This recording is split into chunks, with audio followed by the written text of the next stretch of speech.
지난 주일 저녁에 이제 사사기서 13장 1절부터 3절까지 내용을 가지고 삼손이 출생하게 된 배경을 그리고 이스라엘의 상황을 살펴보았습니다. 이스라엘 백성들이 이제 악을 행하면서 블레셋의 통치를 40년 동안 받게 됐죠. 40년의 통치는 굉장히 긴 기간입니다. 그런데 이스라엘은 이런 상황 속에서도 하나님께 회개하지 않았고 하나님의 구원을 부르짖지도 않았습니다. 오히려 블레셋 통치를 당연하게 생각합니다. 철저하게 무기력하고 무능력한 모습을 보였습니다. 그럼에도 불구하고 하나님이 이와 같이 이스라엘 백성들이 무능력하고 하나님께 회개하지도 않고 부르짖지도 않은 상황 가운데서 하나님께서 이제 삼손을 보내기 위해서 삼손의 부모에게 마노아의 집에 찾아온 것을 우리가 보았어요. 그리고 이제 찾아와서 마노아의 부인에게 이야기합니다. 네게 아들을 줄 것이다. 그런데 마노아와 그의 부인 역시 결혼한 부부였지만 아기를 갖지 못한 상태였습니다. 그들 역시 아기를 갖지 못한 상태에서 하나님께 또 기도하지 않았습니다. 아기를 달라고 하나님 앞에 하나님을 찾지도 않았습니다. 결국 이스라엘의 모습과 마노아의 부부의 모습은 거의 똑같죠, 그죠? 그런데 그 상황 가운데서 하나님께서 마노아의 집에 아들을 주겠다고 약속을 하셔요. 이스라엘 백성들에게 삼손을 보내시려고 하시는 것과 똑같은 놀라운 하나님의 계획이 있는 것을 보게 됩니다.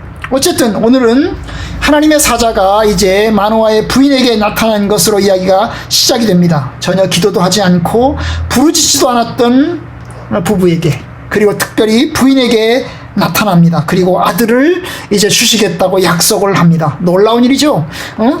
아들이 없는 부부에게, 그리고 기도하지도 않았던 부부에게 아들을 주겠다고 하니 얼마나 놀라운 약속일 것입니까? 그런데 하나님께서 약속하시면서 뭐라고 얘기합니까? 아들을 낳을 것이다. 그런데 그러면서 이제 조건을 붙여요. 뭡니까? 그 조건이 뭐예요? 이제 나실인의 규칙을 지키라는 겁니다. 4절, 그러므로 너는 삼가 포도주와 독주를 마시지 말며 어떤 부정한 것도 먹지 말아라. 5절, 보라 내가 임신하여 아들을 낳으리니 그의 머리에 삭도를 대지 마라. 이 아이는 태에서 나음으로부터 하나님께 바쳐진 나실인이 됨이라. 여기 보면 이제 두 가지를 명령합니다. 그 첫 번째가 뭐예요? 넌 포도주와 독주를 마시지 마라. 부정한 음식, 이제 이스라엘 백성들에게 있어서는 이제 정결한 음식이 있고 부정한 음식 있잖아요. 예를 들면 돼지고기를 먹지 말아라, 그죠? 이제 먹지 말라고 하는 육식 중에서 이런 거죠. 쪽발이면서 되새김질을 하지 않는, 그러니까 두 가지를 다 하는 음식을 먹어야 되는 거죠. 쪽발이기도 하고 그 다음에 되새김질도 하는 음식을 먹어야 됩니다.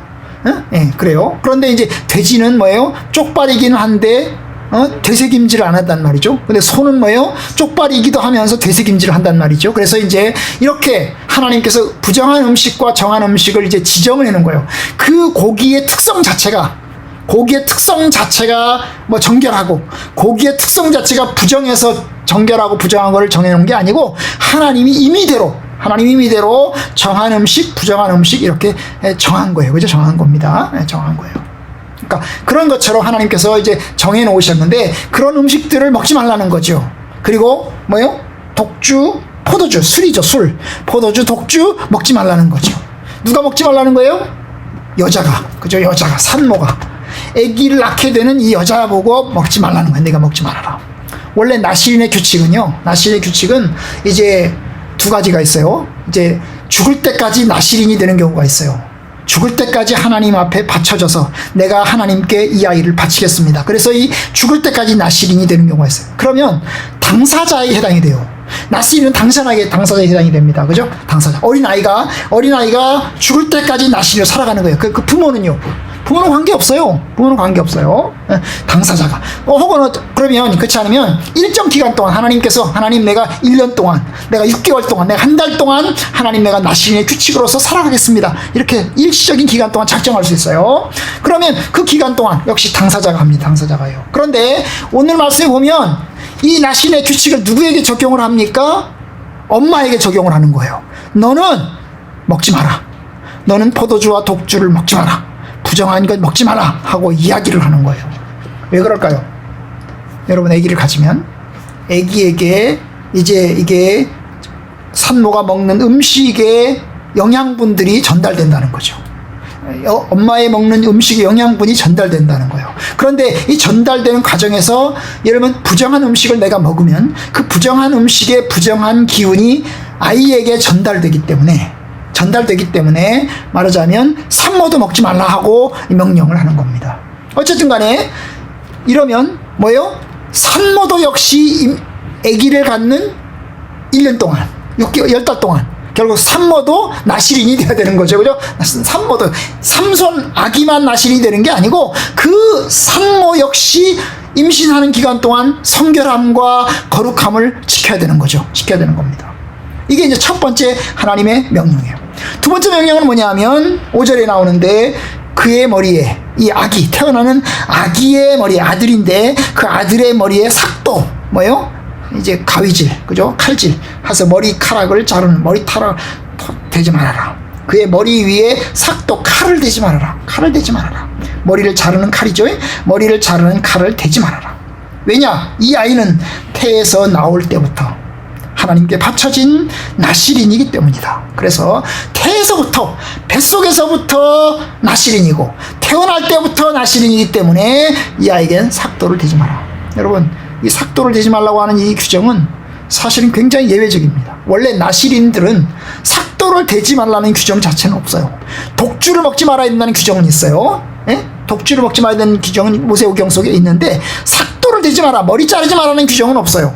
그런데 하나님은 삼손에게 머리를 자르지 마라고 하는 규정을 하나를 집어넣었어요. 같이 나실인으로서. 그러니까 하나님이 임의로 집어넣은 거죠. 모든 나실인이 머리를 자르지 말아야 되는 게 아니고 모든 나실인은 해당 사항이 없는 건데 삼손에게만 특별히 머리를 자르지 않는 규칙을 하나님께서 정해 놓으신 겁니다. 정해 놓으신 거예요. 그래서 이제 두 가지 규칙. 삼손의 엄마, 삼손을 낳게 될 이 산모가 나실인으로서의 모습을 가져야 되고 그 다음에 태어나는 삼손 역시 나실인이긴 한데 이 나실인 술과 포도주 독주일 뿐만 아니라 그 다음에 칼을 대지 말아야 되는 것도 이제 거기다가 하나를 더 추가를 시켜놨습니다. 그러면서 하나님이 한 가지를 더 이야기합니다. 뭐예요? 그가 이스라엘 사람의 손에서 이스라엘을 구원하기 시작할 것이다. 블레셋 사람의 손에서 이스라엘 백성들을 구원하기 시작할 것이다. 결국 이제까지 이제 블레셋 통치를 받고 있었는데 그래 블레셋 통치에서 이제 이 아이가 결국 이스라엘 백성들을 구원하는 구원자가 될 것이다라고 하는 약속을 하나를 더 주셨어요. 굉장한 거죠. 그러니까 이 아이는 그냥 평범한 아이가 그냥 나실인으로서 그냥 살아가는 사람이 정도가 아니고 뭐예요? 이스라엘의 지도자, 이스라엘의 구원자, 이스라엘의 사사가 될 것을 하나님이 약속을 하시는 거예요. 하나님께서 이제 그와 같은 계획을 이제 말씀을 하셨습니다. 자, 이 말씀을 들은, 이 이야기를 들은 이 부인 깜짝 놀랐죠.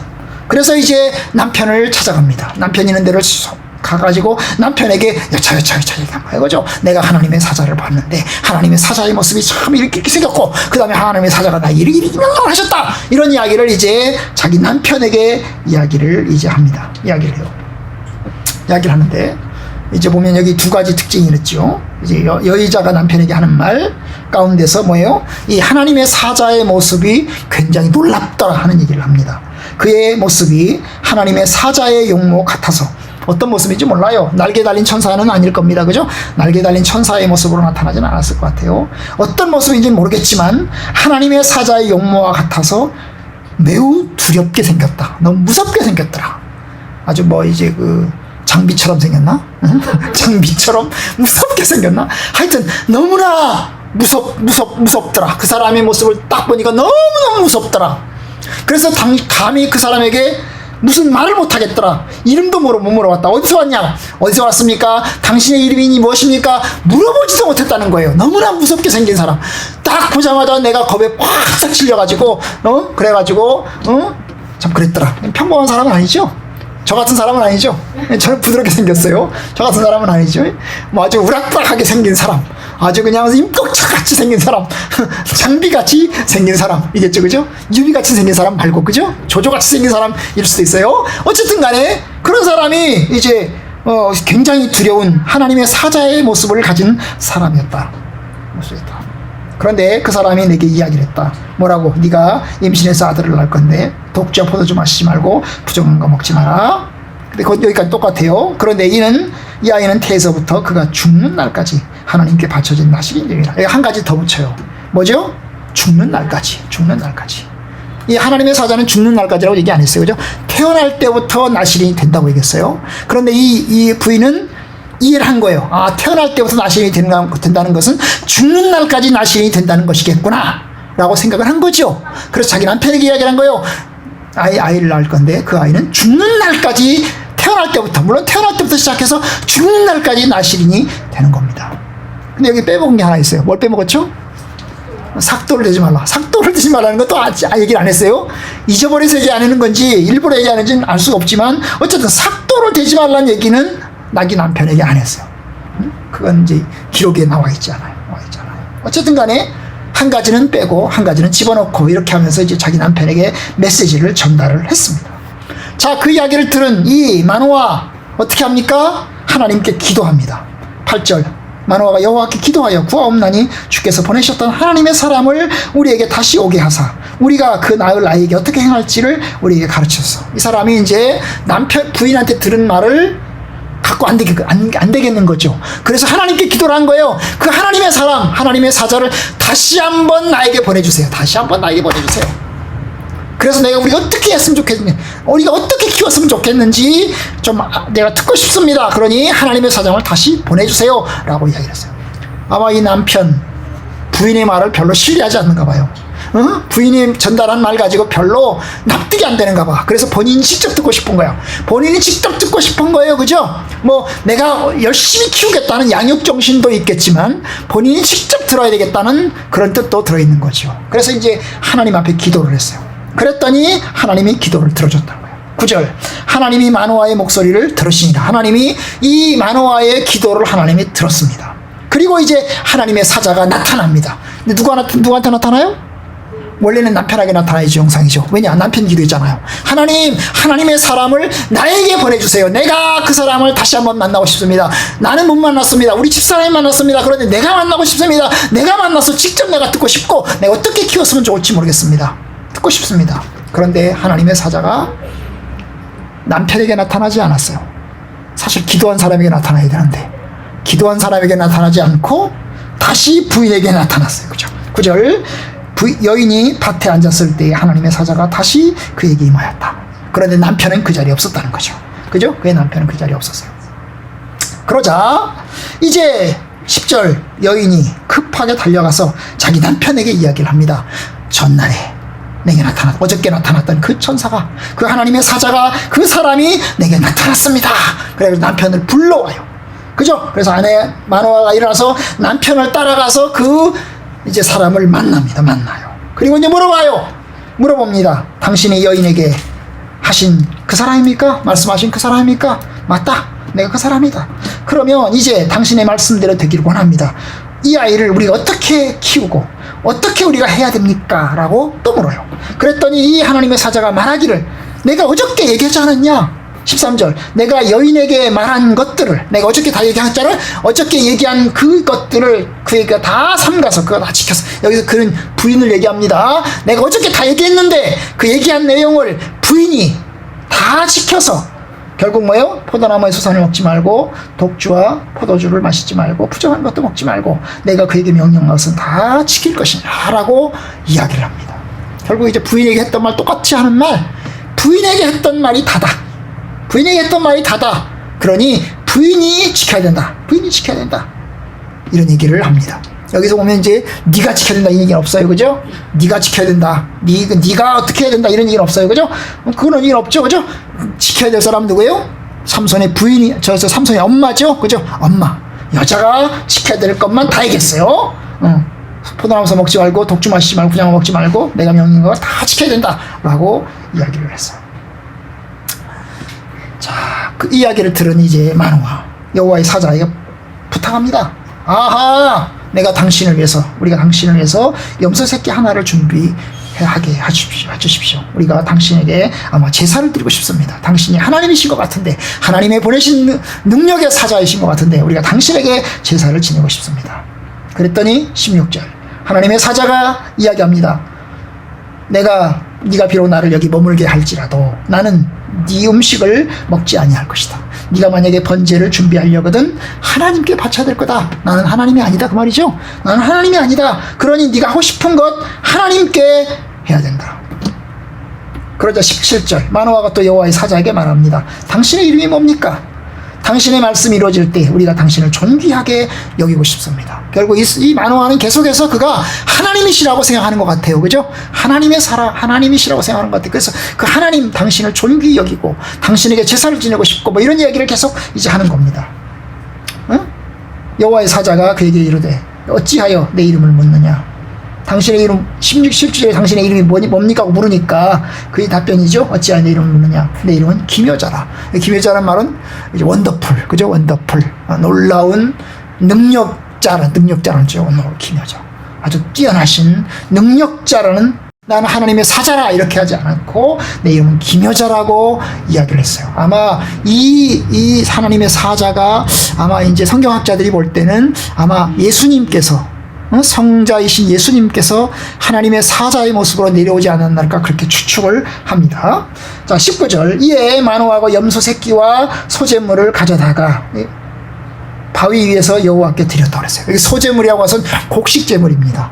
예? 번제는 염소 새끼를 가지고 하나님께 바치는 제사고, 그 다음에 소재물은 뭐예요? 곡식가루를 가지고 하나님께 바치는 제사. 이게 소재예요, 소재. 그런데 짐승 제사와 곡식가루를 가지고 바치는 제사를 이제 가져다가 바위 위에서 하나님께 드렸는데 놀라운 기적이 일어났습니다. 뭡니까? 20절 불꽃이 제단에서부터 하늘로 올라가는 동시에 불이 타면서 이 제물을 불태우거든요. 제물을 불태우면 그 제물에 불꽃이 하늘로 올라가는 동시에 여호와의 사자가 제단 불 속에 휩싸여서 같이 올라갔다는 거죠. 하나님의 사자가 승천한 거죠. 하늘로 불꽃과 함께 하나님의 사자가 같이 올라간 거죠. 그리고 사라져버린 겁니다. 그 모습을 본 이 마노아가 그의 아내 그것을 보고 얼굴을 땅에 대고 엎드렸어요. 너무나 무섭고 두려워서 벌벌벌 떨면서 이제 얼굴을 땅에 대고 엎드렸어요. 바로 그제서야 이제 이 22절 이 마노아 놀랍게 이제 생각합니다. 우리가 하나님을 보았으니 반드시 죽었다. 우리가 하나님 봤다. 우리가 죽었다. 꼼짝없이 죽었다.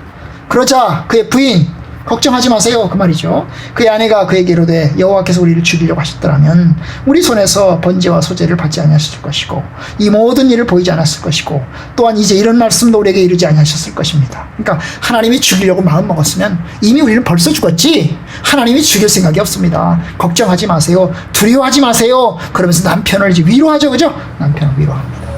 그리고 이제 24절 시간이 흘러서 이제 10달이 지났을 때 임신해서 이제 아들을 낳았고 그 이름을 삼손이라고 이제 이름을 짓게 되었습니다. 우리가 간단하게 이제 이 13장의 이야기를 간단하게 제가 살펴보았는데요. 여기서 한두 가지를 제가 이야기를 좀 드리려고 합니다. 첫 번째는 뭐냐면 여러분 하나님께서는 이스라엘을 구원할 사사로서 이제 구원자로서 삼손을 보내려고 합니다. 그런데 그 삼손은 어떤 사람이어야 됩니까? 나실인으로 보내려고 합니다. 이제까지 11명의 사사를 거쳤습니다. 대사사, 소사사 11명의 사사기에서 사사 11명을 거쳤어요. 근데 11명의 사사들 가운데 태어나면서부터 나실인으로 선정된 사람은 한 사람도 없었습니다. 그죠? 다 중간에 하나님께서 사사로 부른 거예요. 중간에 인생을 살아가는 그 중간에 하나님께서 사사로 불러서 지도자로 불러서 그들이 사사 역할을 감당하게 하셨어요. 그런데 이 마지막 12번째 이 삼손은 뱃속에서부터 태어나기도 전부터 하나님께서 그를 지도자로 선택하고 그를 낳으려고 합니다. 그래서 이제 뱃속에서부터 거룩하고 뱃속에서부터 존귀하게 그리고 뱃속에서부터 신중하게 길러져야 된다고 이야기합니다. 모태에서부터 선택한 거죠. 하나님의 계획입니다. 이게 하나님의 계획이에요. 사실 하나님께서 이렇게 선택해서 뱃속에서부터 선택한 사람 여러 사람들 있죠. 여러분, 이삭은 태어나기 전에, 임신하기도 전에 하나님께서 이삭을 선택하셨죠. 그렇죠? 에서와 야곱 역시 그들도 태어나기 전부터 하나님께서 선택하셨습니다. 예수님, 예수 그리스도 마찬가지죠. 그가 태어나기 전부터, 임신하기 전부터, 예고할 때부터 거룩하고 존귀한 분으로 태어날 것이라고 하는 것을 예고합니다.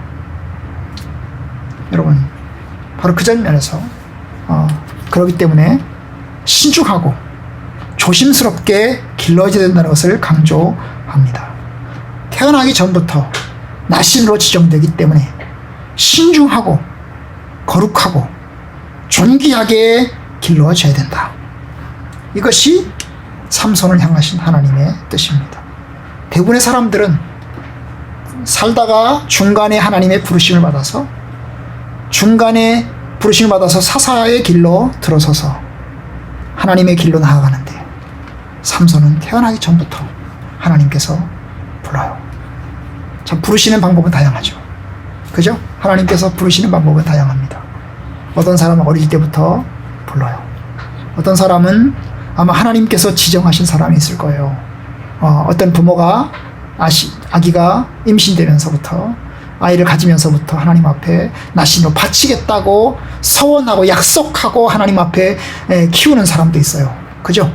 근데 어떤 사람은 부모는 나신으로 바치고자 하는 뜻이 없지만 하나님께서 그를 어릴 때부터 불러서 지정해서 하나님 훈련 가운데 연단시키고 훈련시키는 사람이 있을 수 있어요. 어쨌든 하나님 부르시는 방법은 좀 다양합니다. 좀 다양해요. 일괄적으로 이렇다 저렇다 말할 수 없습니다. 다만 우리가 알 것은 뭐예요? 이 모습이 꼭 예수 그리스도와 비슷하다는 것입니다. 여러분, 하나님께서는 예수 그리스도를 인류의 구원자로 세웠습니다. 저희 죄에서 그의 백성을 저희 죄에서 구원할 자이다. 하나님께서는 그것을 임신하기 전에 마리아와 요셉에게 예고를 하셨습니다. 그러면 마리아와 요셉은 신중하게 낳고 신중하게 길러야 됩니다. 하나님의 뜻을 따라서 길러야 됩니다. 그렇게 해서 예수 그리스도는 참되신 하나님의 구원자의 모습으로 성장해 갔습니다. 여러분, 아마 마리아와 요셉이 아기 예수를 낳았을 때에 신중하게 길르지 않았더라면, 어릴 때부터 죄된 삶으로 계속 끌고 다녔더라면 여러분 어떻게 됐을까요? 아기 예수는 능력이 하나도 없잖아요. 본인이 할 수 있는 게 아무것도 없어요. 어린 아기는요, 자기가 할 수 있는 게 아무것도 없습니다. 그렇죠? 아무것도 할 수 없는 게 없어요. 크면 예수님이 공생애를 시작했다 그러면 본인이 자기의 의지로 내가 이렇게 하지 저렇게 하지 이렇게 할 수 있지만, 여러분, 어린 아기 때는 자기가 할 수 있는 게 아무것도 없어요. 그냥 주문 주는 대로 먹어야 됩니다. 여러분, 부모가 부정한 음식 그냥 아이에게 주면 아이는 그냥 아무 생각 없이 그냥 먹어야 되는 겁니다. 그렇죠? 우리 이현이 같은 경우, 우리 손녀 같은 경우 그렇잖아요. 그냥 주문 주는 대로 먹는 거예요. 자기가 먹기 싫으면 안 먹겠지만 주문 주는 대로 먹는 겁니다. 뭐 상한 음식 주면 상한 음식 먹을 거고, 좋은 음식 주면 좋은 음식 먹을 거 아니겠어요? 그죠? 근데 여러분, 바로 그거죠. 하나님의 구원자로 부름받은 예수 그리스도, 그에게 마리아와 요셉에게 하나님께서 나타나셔서 이야기하신 건 뭐예요? 어릴 때부터 신중하게 길러져야 된다. 신중하게 길러져야 된다. 참 구원자의 길로 살아가려면 신중하게 잘 길러져야 된다. 이것을 가르치는 것입니다. 바로 그래요. 신중하게 길러져야 된다. 그래서 아마도 이 사람은 신중하게 길러졌습니다. 뱃속에서 독주 안 마셨을 것이고 신중하게 길러졌을 겁니다. 예수님 뱃속에서 신중하게 길러졌을 겁니다. 그런데 여러분, 태어나고 난 다음에 삼손의 모습과 예수 그리스도의 모습은 얼마나 다릅니까? 삼손은 이제 우리가 보겠지만 아주 개망나니처럼 살아갑니다. 그죠? 거룩함과 존귀한 모습을 갖지 않고 아주 자기 멋대로 살아가는 것을 볼 수 있어요. 반대로 예수님께서는 이 세상에 태어나셔서 살아가는 삶 동안에 그는 거룩하고 존귀하게 사셨고 결국 십자가에 못 박혀 죽으셨습니다. 예수님은 참되신 하나님의 아들이고 죄가 없는 분으로 사셨어요. 삼손의 이야기를 통해서 우리는 예수 그리스도와 비교하게 됩니다. 두 번째, 우리가 보고자 하는 것은 뭐냐면, 이 마노아와 마노아의 부인입니다. 여러분, 마노아는 이제 본인이 직접 듣지 못했어요. 부인이 들었죠. 그죠? 부인이 들었어요. 부인을 통해서 들었습니다. 부인을 통해서 들었어요. 그리고 그래서 이제 자기가 한 번 더 듣고 싶다고 그래서 요청을 했어요. 요청했는데 하나님의 사자는 부인에게 나타났어요. 그리고 이제 하나님의 사자를 만났지만 또다시 부인에게 했던 말을 또 반복하는 것을 볼 수가 있어요. 네, 그런 면에서 보면 여러분 하나님의 계획과 뜻이 누구에게 집중되고 있어요? 삼손의 엄마인 마노아의 부인에게 집중되고 있어요. 남편에게 집중되는 게 아니고 부인에게 집중되고 있는 것을 보게 됩니다. 결국 여자의 역할이 매우 중요하다는 거죠. 마노아의 아내가 더 중요하다는 것을 보여줍니다. 어떤 면에서 이게 13장을 보시면 남편은 굉장히 수동적입니다. 그죠? 수동적입니다. 한번 직접 듣는 게 아니고 간접적으로 듣는 겁니다. 간접적으로 들어요. 직접적으로 듣는 사람은 부인입니다. 그죠? 두 번 다 부인에게 나타나셨어요. 그런 면에서 중요한 사람은 부인이에요. 근데 그 당시 사회에서 여러분 남성 중심 사회잖아요. 남자 중심 사회잖아요. 그런데 하나님께서는 남자 중심 사회에서 하나님의 뜻을 여자에게 들려주시고 그 여자를 통해서 남자가 듣게 합니다. 여러분, 그러면 남자 중심 사회에서 여자의 말을 남자가 들을 때 남자는 여자의 말을 무시해요. 그런데 하나님께서는 그 무시하는 사회에서 여자를 통해서 듣게 하십니다. 여자를 통해서 듣게 하세요. 놀라운 거죠. 놀라운 겁니다. 하나님의 뜻은 사실 하나님의 천사가 나타난 이유는 여자가 일이 더 중요하기 때문이죠. 그죠? 여자가 해야 될 사명, 여자가 감당해야 될 책임이 엄청나게 크기 때문에 하나님께서 그 이야기를 하신 거거든요. 응? 그런데 이제 남자 입장에서 볼 때는 아니 왜 나한테 안 나타나고 여자에게 나타난 거야? 부인에게 나타난 거야? 뭐 이런 식이죠. 그죠? 이런 식입니다. 그런데 또 아이러니한 건 뭡니까? 부인의 이름이 없다는 거죠. 남편은 이름이 있어요. 더 중요한 책임을 가진 부인은 또 이름이 없어요. 하나님의 사자가 임신 소식을 전달받아야 되는 사람이 여자인데 그 여자는 이름이 없어요. 여러분, 이렇게 특별한 경우에 이름이 없는 여자가 있나요? 없어요. 다 있어요. 여러분, 이삭의 엄마 이름이 있고, 그죠? 에서와 야곱의 엄마 이름이 있고, 그 다음에 사무엘의 엄마 이름이 있고, 그 다음에 사가랴의 부인 세례 요한의 엄마 이름이 있고, 예수 그리스도의 엄마 이름이 있어요. 그런데 참 이렇게 중요한 사람인데 이름이 없어요. 유일하게 이름이 없어요. 또 재미있는 사실은 뭐냐면 이 사사기서 삼손의 이야기에서 이름이 있는 사람이 있어요. 누구예요? 들릴라. 들릴라 뒤에 보면 나오겠지만 이제 기생 삼손을 결정적으로 이제 죽이게 만드는 역할을 감당했던 이 여자는 이름이 있는데 삼손을 낳고 길러야 되는 이 중요한 책임, 막대한 책임을 가진 여자는 이름이 없어요. 참 아이러니하죠. 응? 아이러니하죠. 왜 그럴까? 우리는 그 이유를 잘 몰라요. 매우 중요한 일이고 도덕적으로 굉장히 중요한 일인데 이름이 없다는 거죠. 이게 의미하는 바가 뭘까요? 여러분, 사사기서가 그만큼 태행적이라는 겁니다. 사사기서의 모습이 그만큼 영적으로 어둡다는 이야기죠. 여러분, 영적으로 매우 어두운 거예요. 영적으로 밝아야 되는데, 도덕적으로 대단히 밝고 뛰어나야 되는데 영적으로 어두운 거예요. 어둡다 보니까 올바르게 나타나야 될 부분은 나타나지 못하고 나타나지 않아야 될 부분은 나타나는 것입니다. 여러분, 영적으로 도덕적으로 악화되면 악화될수록 어떤 이제 사사기서의 전문 이제 학자 중에 한 사람이 우리나라의 여자로서 우리 총신대학에서 이제 여자로서 사사기로 박사학위를 받으신 분이 있거든요. 박유미 박사라고. 그런데 이 사사기로 박사학위를 받았는데 이분은 합동치 여자 목사가 없잖아요. 우리가 여자 목사가 없잖아요. 여자로서 박사학위를 받았잖아요. 총신대학에서. 그러니까 여자 교수를 안 쓰는 거예요. 여자 교수를 안 쓰는. 이 박유미 총신 교수가 아니에요. 참 총신의 신대원 교수를 여자 교수 한 사람도 없어요. 다 남자 교수들이에요. 학부는 조금 있어요. 뭐 교회 음악과 이런데. 근데 신대원은 여자 교수 한 사람도 없어요. 그렇게 뛰어난 사람인데. 근데 이분이 이야기하기를 이제 뭐라고 얘기하냐면 이게 이제 왜 이 삼손의 부인의 이름이 없냐. 결국 뭐예요? 영적으로 문제가 크면 클수록 여자의 인권은 무시된다. 이런 주장을 하세요. 여자의 인권이 무시가 된다는 거예요. 영적으로 어둡고 영적으로 캄캄하면 캄캄할수록 하나님께서 남자와 여자를 통해서 동등하게 만드시고 그들을 통해서 서로 합력해서 하나님의 뜻을 이루도록 해나가시는데 여성의 철저하게 짓밟히고 무시되고 존귀되지 못하는 결과를 가져온다. 바로 이게 사사기의 영적인 어둠의 모습이다라고 이야기를 해서 공감이 돼요. 여러분 그래요.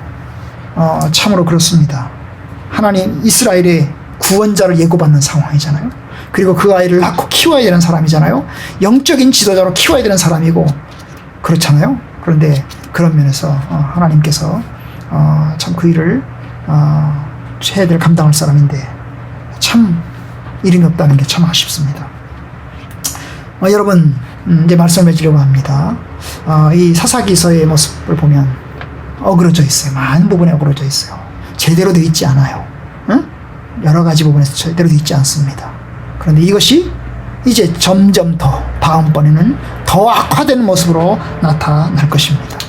자, 이런 상황에서 우리 성도들이 어때요? 그리스도 안에서 우리는 영적으로 이제 하나님의 진리 안에서 올바른 진리 가운데 서서 올바른 길로 나아가야 됩니다. 생명의 길로 또 신실하고 거룩한 길로 나아가야 합니다. 섬김에 부족함이 없도록 감당해 나가야 됩니다. 여러분들이 그와 같은 책임 감당할 수 있기를 주님의 이름으로 축원합니다.